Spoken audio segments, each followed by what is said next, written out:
लखनऊ से आज यही संदेश देने की कोशिश एक बार फिर अखिलेश यादव ने करने की कोशिश की है। मेरे सहयोगी रणवीर, अजय दुबे और पंकज झा ने आज समाजवादी पार्टी के मुख्यालय में जो एक बड़ा आयोजन किया गया, तमाम विधायक जो समाजवादी पार्टी में शामिल हुए उनको ज्वाइन कराई गई, उन तीनों ने मिलकर ये रिपोर्ट फाइल की है। आइए देखते हैं। आज के बाद भावी मुख्यमंत्री की पारी शुरू करने वाले श्री अखिलेश यादव जी, हमारे भावी मुख्यमंत्री आदरणीय अखिलेश यादव जी, भावी नहीं बस अब तो कह ही दूं कि हैं।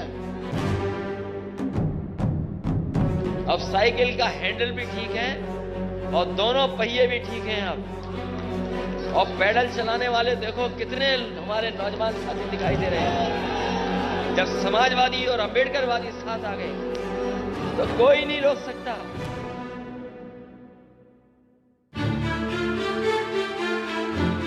समाजवादी और अंबेडकरवादी अब अखिलेश की साइकिल के दोनों पहियों की हवा भर चुकी है।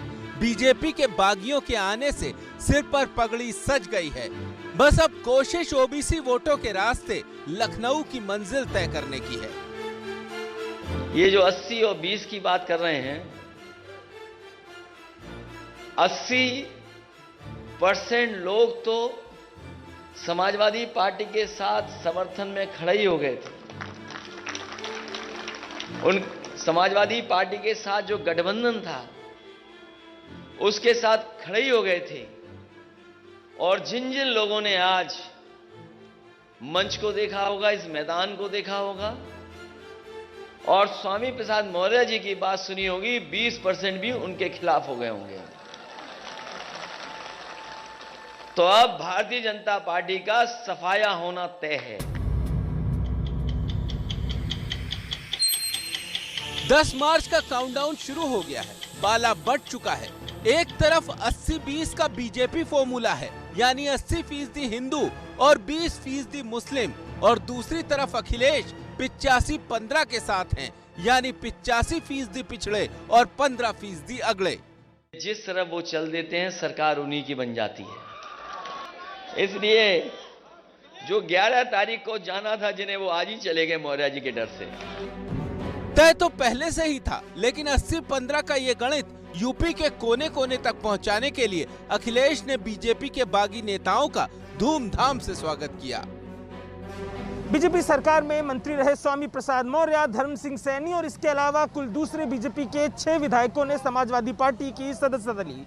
इन विधायकों के संग इनके समर्थकों ने भी बीजेपी के छोड़ के समाजवादी पार्टी का हाथ थाम लिया। वर्चुअल प्रचार के दौर में अखिलेश का एक एक कर मंत्रियों विधायकों को पार्टी में लाना दरअसल उनकी रणनीति का हिस्सा था। वो जानते होंगे कि लगातार विकेट गिर रहे थे उधर पर। हालांकि हमारे बाबा मुख्यमंत्री क्रिकेट खेलना नहीं जानते। अगर वो क्रिकेट भी जानते होते अब तो उनसे कैच छूट गया। अखिलेश यादव ओबीसी जाति से जुड़ी हुई पार्टियों का गठबंधन पहले ही तैयार कर चुके हैं। इसके साथ साथ वो बीजेपी से ओबीसी और अनुसूचित जाति के नेताओं को एक एक कर अपने कैंप में लेते जा रहे हैं। साथ ही चंद्रशेखर आजाद जैसे अनुसूचित जाति के नेताओं के साथ भी उनकी गांठ लगभग जुड़ चुकी है। यानी अखिलेश यादव का निशाना भी साफ है और रणनीति भी। बीजेपी के जीत के फार्मूले पर गहरी चोट। आज के बाद पूरे उत्तर प्रदेश में एक ऐसा जनसैलाब उमड़ेगा और चलेगा, एक ऐसी आंधी चलेगी, एक ऐसी सुनामी चलेगी जिसमें भारतीय जनता पार्टी के पर खचे उड़ जाएंगे, कहीं भी ठिकाना नहीं मिलेगा। सारी कहानी परसेप्शन की है। अखिलेश और उनकी पार्टी में आए बागी नेता ये बताना चाहते हैं कि बीजेपी में पिछड़ों का सम्मान नहीं है, और इस सम्मान को दिखाने के चक्कर में उन्होंने जमकर भीड़ जुटा ली। न कोरोना की फिक्र की, न लोगों की जान की, और न ही चुनाव आयोग की पाबंदियों की।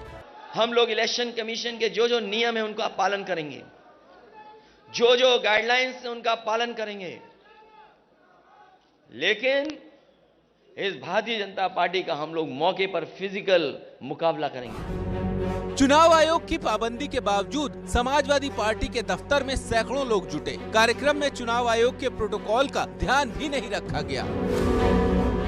बागी नेताओं को समाजवादी पार्टी में शामिल कराने वाले कार्यक्रम के पोस्टर में वर्चुअल रैली और प्रेस कॉन्फ्रेंस लिखा हुआ था, लेकिन बड़ी संख्या में लोगों की मौजूदगी की वजह से इस कार्यक्रम पर सवाल खड़े किए जाने लगे। अब लखनऊ के जिलाधिकारी अभिषेक प्रकाश इस पूरे मामले की जांच करेंगे और रिपोर्ट चुनाव आयोग को सौंपेंगे। अपने वरिष्ठ सहयोगी पंकज झा और अजय दुबे के साथ रणवीर, एबीपी न्यूज, लखनऊ। अब इसे अखिलेश यादव का उत्साह कहें या फिर रणनीति कि वो कोरोना प्रोटोकॉल ही भूल गए, बागियों के स्वागत में भीड़ जुटा बैठे। दरअसल इस उत्साह की बड़ी वजह इन ओबीसी नेताओं का पार्टी में आना है। यूपी का चुनावी इतिहास कहता है कि ओबीसी जिसके साथ उसकी जीत लगभग पक्की। सीएसडीएस की एक रिपोर्ट के मुताबिक कुछ ग्राफिक्स आपके सामने हैं और ये रिपोर्ट कहती है कि 2014 लोकसभा चुनाव में बीजेपी गठबंधन को 27% यादव वोट मिलते हैं, 53% कुर्मी कोयरी के और अन्य ओबीसी के 61%, यानी इस बड़ा तबका वोट करता है बीजेपी को। और 2014 के लोकसभा चुनाव में बीजेपी बहुत बड़ी संख्या में यूपी में सफलता पाती है। समाजवादी पार्टी के पास यादव आते हैं बहुतायत में, जो कि माना जाता है उनका कोर वोट बैंक है 53%, जबकि बाकी जाति 17% और 23% पर जाता है। तो समाजवादी पार्टी यूपी में अच्छा नहीं कर पाती है। 2017 के आंकड़े, सीएसडीएस का सर्वे है, ये बड़ी संस्था है।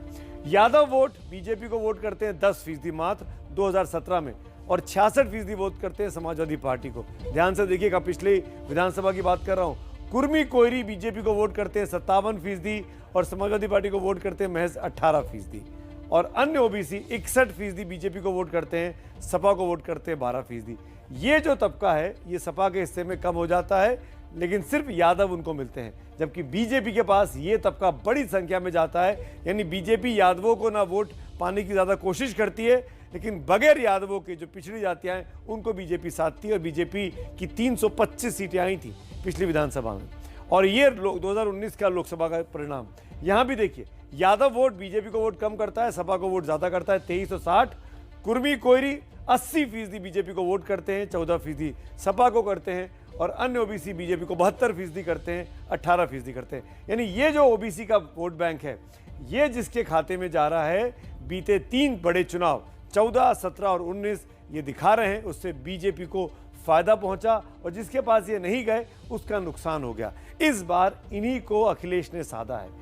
इस तबके को साध कर बीजेपी के साथ जो पिछली बार था 17 में 19 में, वो अब अखिलेश के पाले में आ चुके हैं। चाहे वो राजभर हो, चाहे वो निषाद हो, चाहे वो मौर्य हो, ये दिखाने की कोशिश की जा रही है कि सबसे बड़े नेता जो हैं इस जाति के, वो तमाम लोग अब अखिलेश यादव की साइकिल पे सवार हो चुके हैं। इन आंकड़ों से ये तो साफ है कि उत्तर प्रदेश में ओबीसी वोटों की अहमियत बहुत ज़्यादा है। पर इससे भी बड़ा सवाल है कि क्या सिर्फ बीजेपी छोड़कर समाजवादी पार्टी में ओबीसी और बागी नेताओं के आने से अखिलेश को ओबीसी वोटों का फायदा हो जाएगा? क्योंकि इन परसेप्शन ऐसा बनता है कि बहुत फायदे में अखिलेश यादव। यही सवाल हम जनता के बीच ले गए सी वोटर के अपने सर्वे में। हमने लोगों से पूछा, जानिए सवाल को, बहुत जरूरी है सवाल। बीजेपी छोड़कर आ रहे नेताओं से अखिलेश को फायदा होगा? 36% ने केवल हाँ कहा, 48% ने ना कहा।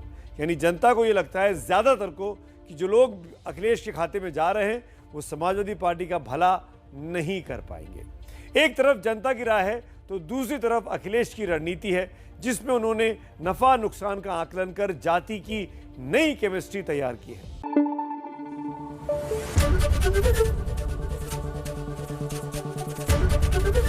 एबीपी न्यूज आपको रखे आगे।